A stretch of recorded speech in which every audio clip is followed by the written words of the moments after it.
الحمد لله نحمده ونستعينه ونستغفره ونؤمن به ونتوكل عليه ونعوذ بالله من شرور أنفسنا ومن سيئات أعمالنا من يهده الله فلا مضل له ومن يضلل فلا هادي له ونشهد أن لا إله إلا الله وحده لا شريك له ونشهد أن سيدنا مولانا محمدا عبده ورسوله قال الله تبارك وتعالى في القرآن المجيد والفرقان الحميد أعوذ بالله من الشيطان الرجيم بسم الله الرحمن الرحيم يا أيها الذين آمنوا كتب عليكم الصيام كما كتب على الذين من قبلكم لعلكم تتقون قال النبي صلى الله عليه وسلم من صام رمضان إيمانا واحتسابا غفر له ما تقدم من ذنبه ومن قام رمضان إيمانا واحتسابا غفر له ما تقدم من ذنبه قال النبي صلى الله عليه وسلم الصيام والقرآن يشفعان للعبد يقول الصيام أي رب إني منعته الطعام والنوم بالشهوات بالليل فشفعني فيه ويقول القرآن منعته النوم بالليل فشفعني فيه فيشفعان أو كما قال عليه الصلاة والسلام قال النبي صلى الله عليه وسلم أن لم يدع قول الزور والعمل به فليس لله حاجة أن يدع طعامه وشرابه أو كما قال عليه الصلاة والسلام میں محترم بزرگوں اور دوستوں اور عزیز طلباء السلام علیکم ورحمۃ اللہ وبرکاتہ۔ اللہ کا لاکھ لاکھ شکر ہے، احسان ہے، اس کا کرم ہے، فضل ہے کہ اللہ رب العزت نے ہم سب کو پھر رمضان کی آمد کی خوشخبری عطا فرمائی ہے۔ رمضان کے آنے میں کچھ ہی دن باقی ہیں۔ رمضان المبارک کی آمد ہے۔ اللہ تبارک و تعالی ہم سب کو رمضان المبارک کا مہینہ عطا فرمائے، ہم سب کو رمضان المبارک تک صحیح سالم پہنچنے کی توفیق عطا فرمائے، کیونکہ زندگی کے اندر ایک سیکنڈ کا بھی بھروسہ نہیں ہے۔ انسان اس دنیا کے اندر آیا ہے، انسان اس دنیا کے اندر زندگی گزار رہا ہے، کب کس کا بلاوا آ جائے، کب کس کی موت آ جائے، کب کون اللہ کے پاس چلا جائے، کسی کو بھروسہ نہیں ہے۔ پچھلے سال پچھلے رمضان میں نہ جانے کتنے لوگ ہمارے ساتھ تھے، ہمارے ساتھ کھانا کھاتے تھے، ہمارے ساتھ بیٹھتے تھے، اٹھتے تھے، ہم ان سے ملاقاتیں کرتے تھے، آج وہ زمین دوش ہو گئے، آج وہ قبروں میں آرام فرما رہے ہیں۔ اس لیے ہمیں اللہ سے دعا کرنی چاہیے کہ اللہ تبارک و تعالی ہم سب کو رمضان المبارک کا مہینہ عطا فرمائے، ہم سب کو رمضان المبارک کی تمام رحمتیں، برکتیں، عظمتیں عطا فرمائے، کیونکہ میرے بھائی دوستو جو مہینہ آ رہا ہے وہ مہینہ کوئی عام مہینہ نہیں ہے۔ جس طریقے سے اللہ تبارک و تعالی نے دنوں میں جمعہ کو سردار بنایا، جس طریقے سے اللہ تبارک و تعالی نے اس کائنات کے اندر جتنی کتابیں نازل فرمائی، اس کائنات کے اندر اللہ نے جتنے صحیفے نازل فرمائے، اللہ نے اس کائنات میں جتنے بھی کتابیں نازل فرمائی، ان سب کتابوں میں سب سے افضل، سب سے اکمل، سب سے افصح کتاب کلام اللہ۔ اسی طریقے سے اللہ تبارک و تعالی نے اس دنیا کے اندر جتنے بھی انبیاء پیدا فرمائے، جتنے بھی نبی اس دنیا میں بھیجے، کم و بیش سوالات انبیاء کرام اس دنیا میں تشریف لائے، ان انبیاء میں سب سے افضل، سب سے اکمل، سب سے بلند مقام رکھنے والے ہم سب کے آقا، آقا نامدار، تاجدار مدینہ، گلشن ہستی کے اولین فصل بہار، طه و یاسین، عمیق بے کساں، فخر رسولہ احمد مصطفیٰ رسول مصطفیٰ صلی اللہ علیہ وسلم کی ذات اقدس ہے۔ اسی طریقے سے اللہ تبارک و تعالیٰ نے اس سال کے اندر 12 مہینے بنائے، ان مہینوں میں سب سے افضل مہینہ ماہ رمضان المبارک کا مہینہ ہے۔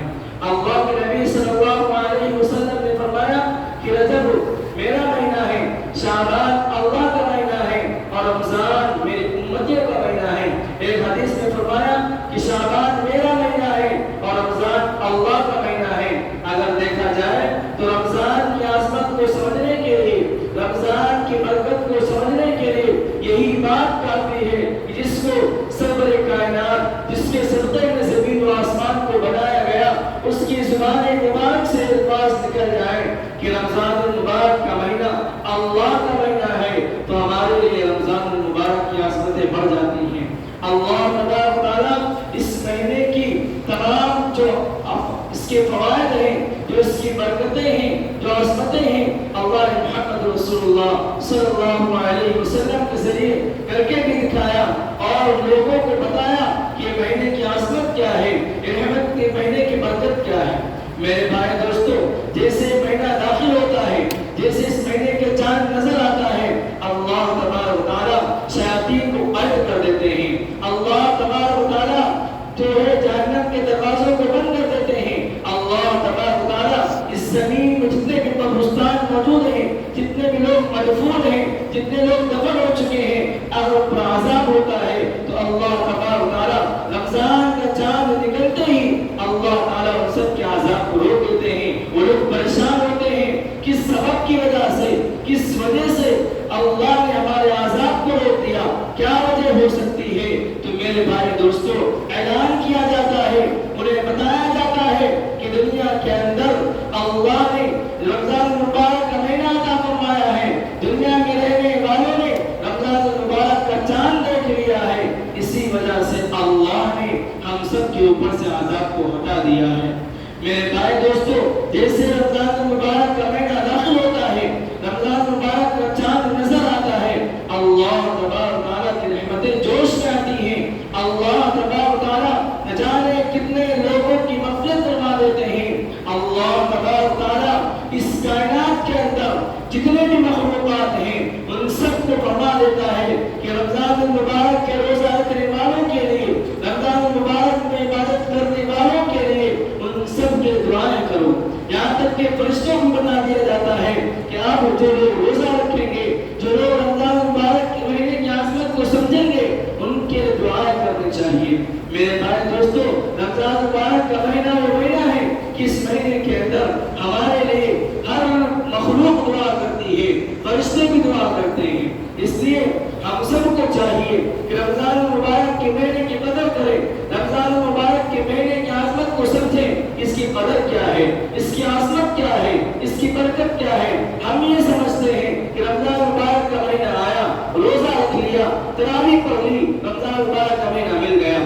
آج ہم صرف اسی طرح عبادت کو رمضان المبارک میں اہمیت دیتے ہیں۔ آج ہمارے اندر صرف یہی تو کام باقی رہ گیا ہے۔ رمضان المبارک کا مہینہ آتا ہے تو پورے سال مسجد میں نظر نہیں آتا، وہ بھی تراویح جیسی نفلی نماز پڑھنے کو تیار ہے، وہ بھی روزہ رکھتا ہے، لیکن میرے بھائی دوستو، اصل رمضان کی تیاری کیا ہے؟ اصل رمضان کو پہچاننا کیسے ہے؟ اصل رمضان میں کرنا کیا ہے؟ رمضان کی برکتیں کو کس طریقے سے حاصل کرنا ہے؟ رمضان المبارک میں کس طریقے سے اللہ کو راضی کرنا ہے؟ اسے ہمیں سمجھنا چاہیے۔ میرے بھائی دوستو، رمضان المبارک کا مہینہ ہے، جیسے آپ صلی اللہ علیہ وسلم رمضان المبارک کے چاند کو دیکھتے، جیسے آپ شعبان کے آخری ایام میں پہنچتے، آپ رمضان المبارک کی تیاری کرتے تھے۔ آپ اپنے تمام مشاغل کو، آپ تمام کاموں کو روک دیا کرتے تھے، اپنے تمام شیڈیول کو، اپنے تمام نظام الاوقات کو تبدیل کر دیا کرتے تھے، اور صحابہ رضی اللہ تعالیٰ اجمعین کو حکم دیا کرتے تھے کہ رمضان المبارک کی تیاری کیجیے۔ میرے بھائی دوستو، صحابہ کرام کی وہ جماعت تھی، وہ لوگ اس طریقے سے ان کا ایمان مضبوط تھا کہ رمضان المبارک کا چاند دیکھتے ہی اللہ کی بارگاہ میں اللہ کی عبادت کرنے کے لیے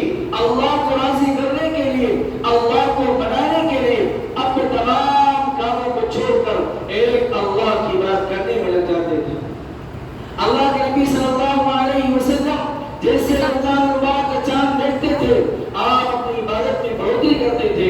آپ اپنی عبادت میں آپ اگر 4 رکعت نفل پڑھتے تھے تو آپ اس کو 8 کرتے تھے, 8 پڑھتے تھے تو آپ اس کو 16 کرتے تھے. یعنی مثال کے طور پر بتا رہا ہوں کہ آپ اپنی عبادت میں اس کو ڈبل کیا کرتے تھے. اور قرآن کی تلاوت میں بھی اگر آپ روزانہ 4 پارے پڑھتے تھے تو آپ اس کو 8 کر دیا کرتے تھے. اسی طریقے سے صحابہ کرام کو بھی حکم دیا کرتے تھے, ان کو سمجھاتے تھے کہ رمضان کی اصلیت کیا ہے, رمضان کو سمجھنا کس طریقے سے ہے. انہوں نے اپنے رمضان المبارک کے مہینے کے اندر 1 مہینہ اپنے اللہ کو منانے کے لیے صحابہ کرام نے تمام مشاغل کو چھوڑ کر ایک اللہ کو راضی کرنے میں لگا دیا. میرے بھائی دوستو, ہم رمضان المبارک کے علاوہ 11 مہینے اللہ کو چھوڑ کر 11 مہینے لاپرواہی میں غفلت میں گزار دیتے ہیں. کم سے کم 1 مہینہ تو اللہ کی عبادت کے لیے گزاریں. کم سے کم 1 مہینہ اللہ کے لیے ہم قربان کر دیں, اپنے اوقات کو قربان کریں, اپنے نظام اوقات کو چینج کریں, اپنے ٹائمنگ کو تبدیل کریں کہ مجھے اس مہینے میں کسی بھی طریقے سے اللہ کو راضی کرنا ہے. اگر ہم نے 1 مہینے میں اللہ کو راضی کر لیا, اللہ کو منا لیا, اللہ کو پا لیا, اللہ کو خوش کر دیا, اللہ کی رحمت کو اپنی طرف آنے کی دعوت دے دی, اللہ ہم سے خوش ہو گیا, تو انشاءاللہ پورا سال ہمارا سے سالے میں گزرے گا. لیکن ہوتا یہ ہے کہ آج ہم نے رمضان مبارک کو سمجھا ہے کہ بھوکا رہ لیے اور رات میں 20 رکعت نماز پڑھ لیے, ہم سے رمضان کا فرض ادا ہو گیا. ایسا نہیں ہے میرے بھائی دوستو. اس رمضان مبارک سے کیا چاہا جا رہا ہے, اس سے رمضان سے کیا مطالبہ ہے, ہم سے کیا مانگا جا رہا ہے. اس رمضان مبارک کے مہینے میں اللہ ہم سے یہ چاہتا ہے کہ آپ اس مہینے کے اندر مجھے راضی کرو, اس مہینے کے اندر مجھے حاصل کرنے کی کوشش کرو. آپ جو پورے 11 مہینے آپ نے جو کیا, ہم نے جو گناہ ہوئے, ہم سے جو نافرمانیاں ہوئی, ہم سے جو نمازیں چھوٹی, ہم سے جو قرآن کی تلاوت چھوٹی, ہم نے جو غیبتیں کی, ہم نے جھوٹ بولا, ہم نے برائیاں کی, ان تمام گناہوں کو معاف کرانے کے لیے اللہ آمین عطا فرماتا ہے. میرے بھائی دوستو, اللہ فرماتا ہے, میں آپ کو بات بتاتا چلوں, جب شیطان نے قسم کھایا تھا, جب اللہ کی نافرمانی کی تھی, آدم علیہ السلام کو سجدہ نہیں کیا تھا, اور اس نے نافرمانی کی تھی, تو وہاں پر شیطان نے قسم کھایا تھا کہ اللہ میں تیرے بندوں کو بہکاؤں گا, میں تیرے بندوں کو نماز پڑھنے سے روکوں گا, میں تیرے بندوں کو قرآن پڑھنے سے روکوں گا, میں تیرے بندوں کو رمضان میں روزے رکھنے سے روکوں گا, میں تیرے بندوں کو گناہوں میں مبتلا کرواؤں گا, میں تیرے بندوں کے دلوں پہ حاوی ہو کر تمام برائیوں میں مبتلا کرواؤں گا. اس وقت میں اللہ نے فرمایا تھا, ٹھیک ہے تیری قسم ہے تو میں بھی قسم کھاتا ہوں, اگر میرا بندہ گناہوں سے زمین کو بھر دے گا, اگر میرا بندہ گناہوں کو سمندر کے چاک کے برابر کر دے گا, اگر میرا بندہ گناہوں کے پیڑ کے پتوں کے برابر کر دے گا, اگر میرا بندہ گناہوں کے سر سے اس کی زندگی میں گزر جائے گی, ایک بار میری بارگاہ میں آئے گا, ایک بار میرے گھر میں آئے گا, ایک بار میرے سامنے ہاتھ پھیلائے گا اور کہے گا اللہم اغفر لی, اے اللہ میری مغفرت فرما, اے اللہ مجھے معاف فرما, میں توبہ کرتا ہوں, میں اپنے گناہوں کو شرمندہ ہوں, تو اللہ تعالیٰ فرمایا جا میں تجھے بھی اجازت دیتا ہوں, یہ کوئی بھی بندہ آئے گا میرے سامنے معافی مانگے گا, میں اس کے سارے گناہوں کو معاف کر دوں گا. یہ وہی وہ مہینہ آ رہا ہے جس میں اللہ کو راضی کروائیں گے, اپنے تمام گناہوں کو معاف کروائیں گے. اگر ہم نے اپنے آپ کو رمضان میں معاف نہ کروا پائے, اگر ہم نے رمضان میں بھی اپنی زندگی کو تبدیل نہیں کیا, اگر ہم نے رمضان میں بھی اپنے آپ کو نہیں بدلا, اگر رمضان میں بھی ہمارے اندر ایمان تازہ نہیں ہوا, اگر ہمارے اندر رمضان میں بھی قرآن پڑھنے کا جذبہ پیدا نہیں ہوا, اگر ہمارے اندر رمضان میں بھی اللہ کے سامنے مانگنے کا جذبہ پیدا نہیں ہوا, اگر ہمارے اندر رمضان المبارک کے مہینے میں بھی 5 نماز کی پابندی نہیں ہو سکی, اور رمضان مبارک کے مہینے میں بھی ہم جھوٹ سے نہیں بچ سکے, غیبت سے نہیں بچ سکے, گناہ سے نہیں بچ سکے, تو میرے بھائیو بتاؤ وہ کون سا دن ہوگا, وہ کون سی صبح ہوگی, کون سی شام ہوگی جو ہمارے لیے ہدایت کا ذریعہ بنے گی. یہ وہی وہ مہینہ آ رہا ہے, یہی وہ مہینہ آ رہا ہے جس میں اپنے آپ کو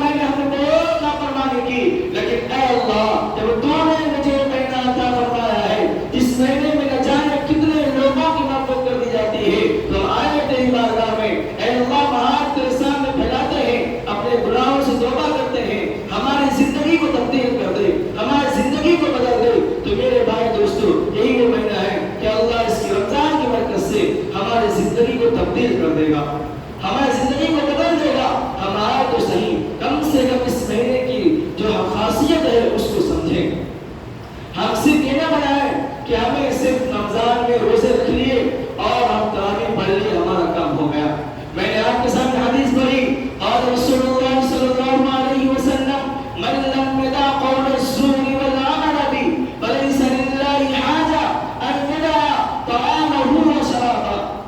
اگر ہم نے رمضان المبارک کے مہینے کے اندر بھی اپنے آپ کو گناہوں سے نہ بچا سکے، رمضان کے مہینے بھی اپنی زبان کو جھوٹ سے بچا نہ سکے، رمضان کے مہینے میں بھی اپنے آپ کو برائیوں سے بچا نہ سکے، تو ہمارا بھوکا رہنا، ہمارا پیاسا رہنا، ہمارا بھوک میں تڑپنا، ہمارا بھوکا رہنا اللہ کو بالکل پسند نہیں. ہمارے روزے سے اللہ کو بالکل کوئی دلچسپی نہیں ہے. ہمارا بھوکا پیاسا رہنا بیکار چلا جائے گا. اس لیے کم سے کم یہ ایک مہینہ ایسا گزارنا ہے کہ ہم سے کوئی گناہ سرزد نہ ہو، ہم سے کوئی نافرمانی نہ ہو، ہم سے کوئی نماز نہ چھوٹے، ہم سے کسی کو تکلیف نہ پہنچے، ہم جھوٹ نہ بولے، ہم غیبت نہ کریں، ہم چغلخوری نہ کریں. اگر ہم نے، میں آپ کو بات بتاتا چلوں، ایک بہت بڑے عالم کی بات کو نقل کر رہا ہوں. انہوں نے فرمایا اگر ایک مسلمان رمضان کے مہینے کے اندر نفلیں کم پڑھتا ہے، قرآن کی تلاوت کم کرتا ہے، کوئی مسئلہ نہیں ہے، عبادت کم کرتا ہے، کوئی مسئلہ نہیں ہے، رات میں نہیں ہو سکتا، کوئی مسئلہ نہیں ہے، اپنی زبان کی بات کر لے، اپنے کان کی عبادت کر لے، اپنے آنکھ کی عبادت کر لے، اپنے دل کے خیالات کی عبادت کر لے، اپنے ہاتھ اور پیر کی عبادت کر لے، تو مبارک بات ہے کہ اس نے اپنے آپ کو گناہوں سے بچایا اس مہینے کے اندر. تو اس کے لیے رمضان مبارک سے گزرا ہے جس طریقے سے اس نے عبادت کی ہے. لیکن آج یہ ہو رہا ہے کہ ہم روزہ رکھ رہے ہیں، گانے برابر سن رہے ہیں، ہم روزے رکھ رہے ہیں، جھوٹ برابر بول رہے ہیں، ہم روزہ رکھ رہے ہیں، ہمارے آنکھوں کی عبادت نہیں ہو سکتا رہی ہے، ہم روزے برابر رکھ رہے ہیں، ہمارے خیالات اس طریقے سے ڈوبے ہوئے ہیں گناہوں کے اندر، اس وسیع کے اندر کہ ہمارا روزہ رکھنا، ہمارا پیاسا رہنا، ہمارا پیاسا رہ کر بھوکے رہ کر صرف بھوکا رہنا حاصل ہو رہا ہے، اس سے کوئی نتیجہ نہیں نکلتا. اس لیے ہمیں چاہیے کہ ایک مہینہ جو آ رہا ہے اس مہینے کو اپنے آپ کو اللہ کی نافرمانی سے، اللہ کی نافرمانی اور گناہوں سے بچانا ہے.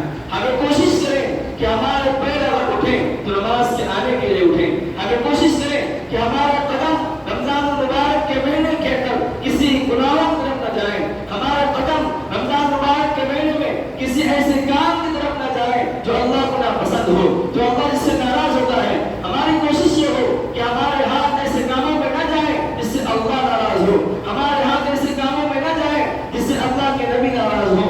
ہماری کوشش یہ ہو کہ ہماری زبان سے کم یہ ایک مہینہ ہم صبح سے شام تک 24 گھنٹے کی زندگی میں ایک بھی جھوٹ نہیں بولیں گے.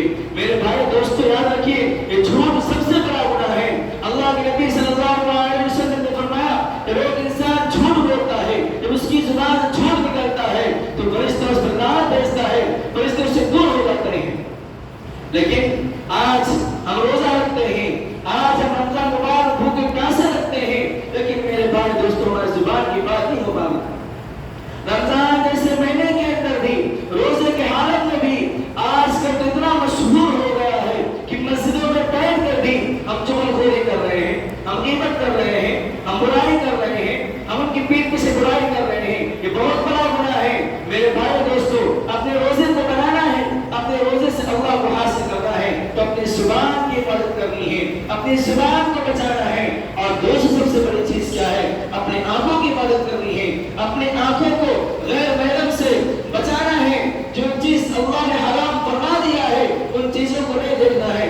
آج کے دور میں روزہ رکھے ہوئے ہیں، ٹی وی چل رہی ہے، روزے سے ہیں موبائل چل رہا ہے، روزے سے ہیں سیریل برابر دیکھ رہے ہیں، روزے سے ہیں فلم برابر دیکھ رہے ہیں. میرے بھائی دوستو اس کو روزہ نہیں کہتے. روزہ اصل روزہ وہ ہے کہ آپ کا پیٹ میں روزہ رکھے، آپ کی آنکھ میں روزہ رکھے، آپ کی زبان میں روزہ رکھے، آپ کے خیالات میں روزہ رکھیں، آپ کے قدم میں روزہ رکھیں، آپ کے ہاتھ میں روزہ رکھیں. روزہ کیا ہے؟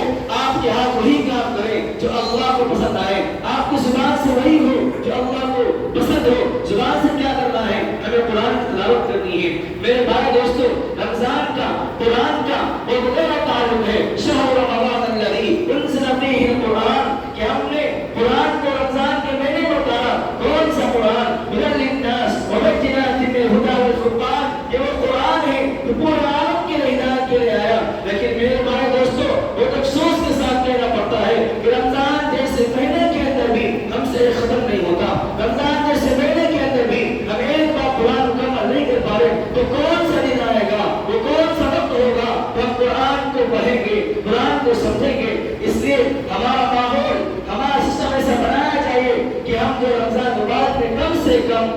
سے کم ہمیں ایک بار روزانہ پڑھنا ہے، جس سے ہمارا رمضان میں ایک قرآن تو مکمل ہو۔ میرے بھائی دوستو، میں نے آپ کے سامنے حدیث پڑھی، یہ شعار رات یقول الصیام القرآن، کہ رمضان میں اللہ تعالیٰ میدان محشر کے اندر یہ روزے اور قرآن اللہ کی بارگاہ میں سفارش کریں گے، اللہ سے ریکویسٹ کریں گے، اور یہ سفارش ان کی ایسی ہے کہ ان کے قرآن کی سفارش اور روزے کی سفارش قبول کی جاتی ہے۔ آپ کے سمجھانے بتا دوں، اگر آج کوئی بڑا کام کرانا ہے کورٹ میں یا پولیس میں، تو ہم کسی کو لے کر جاتے ہیں، کسی بڑے آدمی کو لے کر جاتے ہیں کہ اس کی بات مانی جائے گی، اگر یہ ریکویسٹ کر دے گا، یہ سفارش کر دے گا تو میرا کام بن جائے گا، میرے حق میں فیصلہ ہوگا۔ اسی طریقے سے جہاں نفسی نفسی کا عالم ہوگا، انبیاء بھی پریشان ہوں گے، جہاں اللہ کے علاوہ کسی کا سایہ نہیں ہوگا، اللہ کے علاوہ کسی کی نہیں چلے گی، اللہ ہی حاکم ہوگا، اللہ ہی جج ہوگا، اللہ ہی وکیل ہوگا، اللہ ہی فیصلہ کرے گا، وہاں پر کسی کی چلنے والی نہیں ہے، وہاں پر لیکن صیام و قرآن، روزے کا اور قرآن کی سفارش چلے گی۔ روزہ کہے گا یقول الصیام، روزہ کہے گا اے رب انی منعتهم الطعام والنوم بالشہوات وشفعني فيه، اے اللہ میں نے تیرے بندے کو بھوکا رکھا، میں نے کھانے سے رکا رہا، میں نے نفسانی خواہشات سے رکا رہا، پیاس سے رکا رہا، پانی سامنے موجود تھا، کھانا سامنے موجود تھا، کھا سکتا تھا، لیکن میں نے روک کے رکھا، یہ نہیں کھایا۔ اے اللہ میں تیری بارگاہ میں ریکویسٹ کرتا ہوں، گزارش کرتا ہوں کہ اے اللہ میں اس کو مغفرت چاہتا ہوں، تو اس کی مغفرت کر دے اور اس کو جنت میں داخلہ عطا فرما دے۔ اللہ روزے کی سفارش کو قبول فرمائے گا۔ قرآن کہے گا یقول القرآن انی منعتهم النوم باللیل، اے اللہ میں نے اس کو رات میں سونے سے روک کے رکھا، میٹھی نیند کو چھوڑ کر نرم بستر کو چھوڑ کر رات میں قرآن پڑھتا رہا، نمازوں میں قرآن پڑھتا رہا، نیند کو چھوڑ کر، نیند کو قربان کر کے قرآن پڑھتا رہا۔ اے اللہ میں اس کے حق میں سفارش کرتی ہوں، اس کی سفارش کو قبول فرما۔ اللہ دونوں کی سفارش کو قبول فرمائے گا۔ اس لیے ہمیں چاہیے کہ کم سے کم میرے بھائی دوستو رمضان المبارک کے اندر تو روزہ رکھیں اور قرآن سے غیر تعلق ادا کریں، قرآن سے تعلق جوڑیں، قرآن سے محبت کریں۔ قرآن وہ کتاب ہے، قرآن ایک ایسی کتاب ہے جس کے اندر آپ کو سب کچھ ملے گا، آپ کو کیا چاہیے، کیا دنیا میں ہو گیا، کیا دنیا میں ہو رہا ہے اور کیا ہونے والا ہے، سب آپ کو ملے گا۔ اس لیے قرآن سے گیا تعلق جوڑیے، قرآن سے رشتہ جوڑیے، اور قرآن سے رشتہ ٹوٹ گیا تو میرے بھائی دوستو میدان محشر میں ہمیں بچانے والا کوئی نہیں ہوگا۔ قرآن وہ کتاب ہے کہ میدان محشر میں ایک انسان اس طریقے سے پھنسے گا، اس کے پاس کوئی نیکی نہیں ہوگی، اس کے پاس کوئی نماز، کوئی نیک اعمال نہیں ہوں گے، وہ پریشان ہوگا، اب میں کیا کروں؟ اب تو وہ سمجھے گا کہ مجھے جہنم میں جانا ہے، وہ سمجھے گا کیا مجھے ٹکٹ جو میرا ملنے والا ہے وہ بائیں ہاتھ میں ملے گا، وہ پریشان ہوگا۔ اتنے میں ہی قرآن ایک نیک انسان بن کر نیک شکل کے انسان میں آئے گا اور پوچھے گا بھائی کیا بات ہے، کیوں پریشان ہو، کیوں پریشانی میں مبتلا ہو؟ وہ کہے گا میرے پاس کوئی نیک اعمال نہیں ہے، میرے پاس کوئی نیکی نہیں ہے، اب مجھے ایسا لگ رہا ہے کہ اب میرا فرض جہنم میں ہو جائے گا۔ وہ کہتا ہے ٹھیک ہے پریشان مت ہو، پہلے یہ بتاؤ تمہارے ماں باپ کہاں ہیں، تمہارے والدین کہاں ہیں؟ وہ کہے گا مجھے نہیں معلوم کہاں ہے۔ اعلان کیا جائے گا یہ قرآن کے پڑھنے والے کے ماں باپ کو ڈھونڈو، یہ قرآن کو پڑھنے والے اس کے ماں باپ کہاں ہیں؟ جب اس کو ڈھونڈا جاتا ہے تو پتا چلتا ہے کہ اس کے ماں باپ کو فرشتے گھسیٹ کر جہنم لے کر جا رہے ہیں، ان کے ہاتھ میں فیصلہ ہو چکا جہنم جانے کا، تو ان کو بھی گھسیٹ کر لے جایا جاتا ہے۔ وہ قرآن جا کر کہتا ہے رکو آپ ان کو جہنم میں نہیں لے جا سکتے۔ بچا جائے کیوں، کیا وجہ ہے؟ کہا جائے گا ان کے بچے نے مدرسے کے اندر یا ان کے بچے نے رمضان کے مہینے میں یا جس طریقے سے قرآن پڑھا کرتا تھا، اس وجہ سے ہم ان کی سفارش کر رہے ہیں، تو اس کی وجہ سے وہ بھی بچ جائے گا جو پریشان تھا، اور اس کے ماں باپ بھی بچ جائیں گے۔ اور اللہ فرمائیں گے قرآن کی پڑھنے کی وجہ سے، قرآن کی تلاوت کی وجہ سے ان تینوں کی مغفرت کر دی جاتی ہے اور ان تینوں کو جنت میں داخلہ عطا فرما دیا جاتا ہے۔ یہ وہ قرآن ہے جس سے ہم دوستی کریں گے، جس سے ہم تعلق جوڑیں گے۔ تو میرے بھائی دوستو یہ قرآن ہمیں میدان محشر میں بچائے گا۔ اس لیے ہمیں چاہیے کہ رمضان المبارک مہینے کے اندر ہم روزہ کسی بھی حال میں نہ چھوڑیں، ہمیں روزہ رکھنا ہے۔ ہمیں نہ سوچیں کہ دھوپ بہت تیز ہے، ہمیں نہ سوچیں ہمیں کام پر جانا ہے، ہمیں نہ سوچیں کہ ہم